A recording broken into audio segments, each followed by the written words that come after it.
POS212 Political Ideas. Study Session 1. The Nature of Political Ideas. Introduction.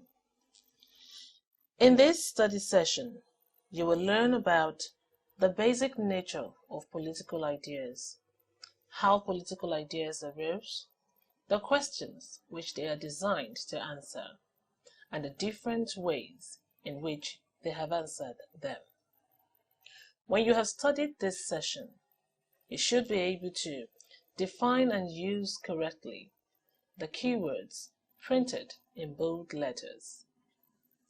You should also be able to explain the central questions which have given rise to political ideas and discuss at least 4 representative answers to these questions.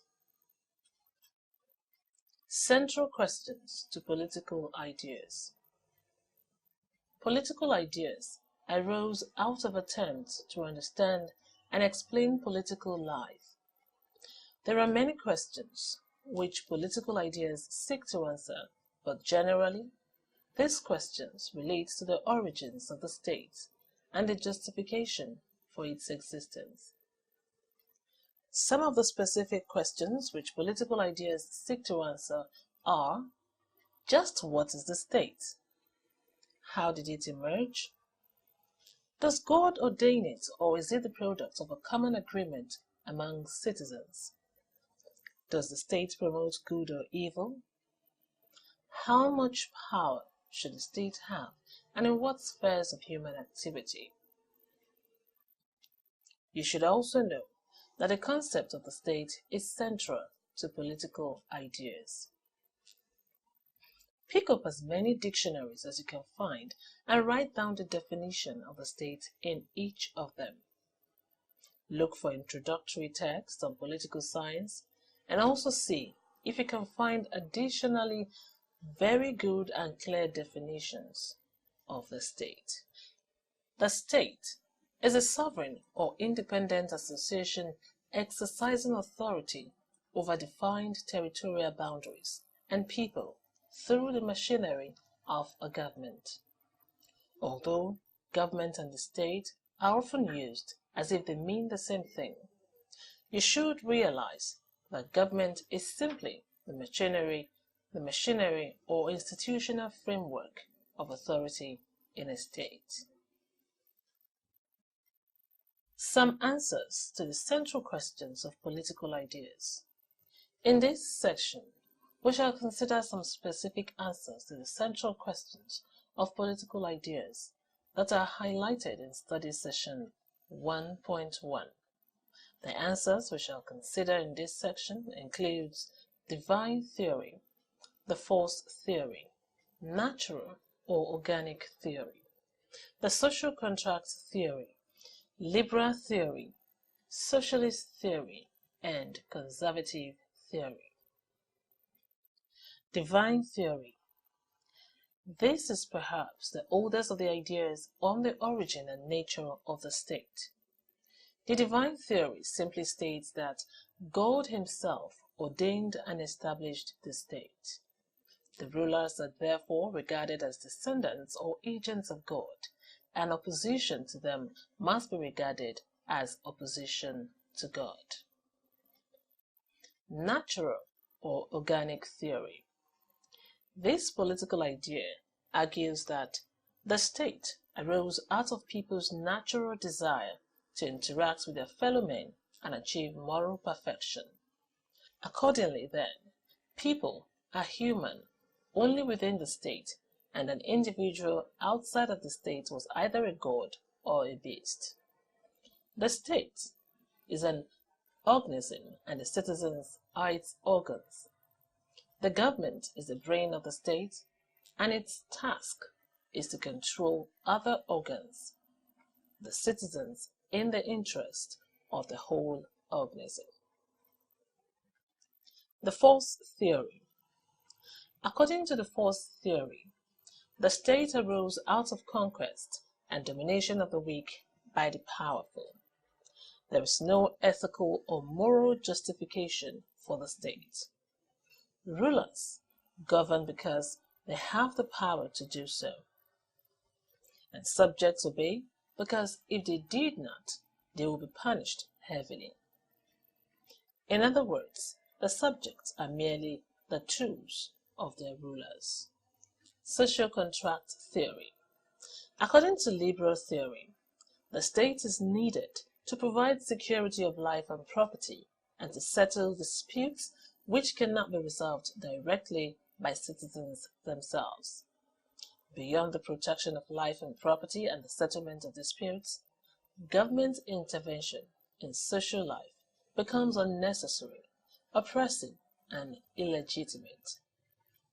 The state should permit citizens the greatest possible freedom and liberty to express their abilities or creativity. Socialist theory. This political idea argues that the state should do more than protect life and settle disputes. The state should be responsible for meeting the welfare needs of citizens in education, health, pensions, water supply, electricity, housing, and so many more. In other words, the state should seek to meet the material needs of citizens and should intervene actively in social life in order to achieve this. Conservative theory. Conservatism as a political idea attacks all those political ideas which seek to use human reason to explain the nature of the state. According to conservatives, no citizen should regard the state as an association to do certain jobs for him, or as a partnership agreement in a trade that must yield profit. The state is a legitimate institution because it is the product of historical wisdom, tradition, laws, customs, and established practices and institutions. These traditional or historical factors and forces, rather than human reason, provide an adequate basis for understanding the nature of the state. Following the above explanations and notwithstanding the disagreement amongst these writers, all agree in ascribing to the state four elements, namely people, territory, government, and last but not the least, sovereignty. Some writers define the state as essentially a class structure. Others regard it as one organization that transcends class and stands for the whole community. Some interpret it as a power system. Some still view it as a legal construction. To some, it is a necessary evil, and to very few, an evil that is or will be unnecessary someday, while to others, it is the word that God has made for itself. Yet to others, it is a community organized for action under legal rules.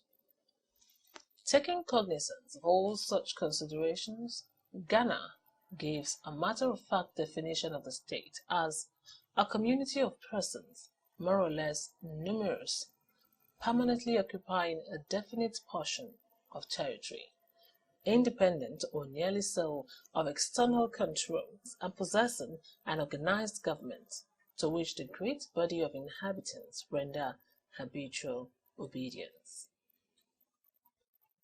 So far, we have discussed some representative political ideas about the nature of the state. Which of these ideas or theories do you find most attractive or reasonable? Rank all the 7 political ideas in the order of first, second, third, in which you think they adequately explain the nature of the state. In this study session, you learned that political ideas are attempts to explain and understand political life, particularly the origins of the state and the justification for its existence.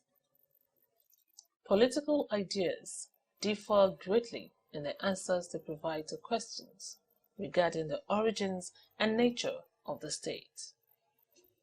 Some political ideas see the state as a product of force or conquest, while others see it as a divine creation, or even as a product of common agreement among citizens.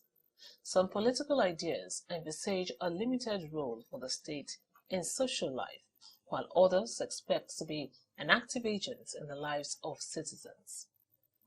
Whatever may be the differences among political ideas, however, they share one thing in common. They all seek to answer important questions about the nature of the state. We've now come to the end of study session 1. Thank you for listening.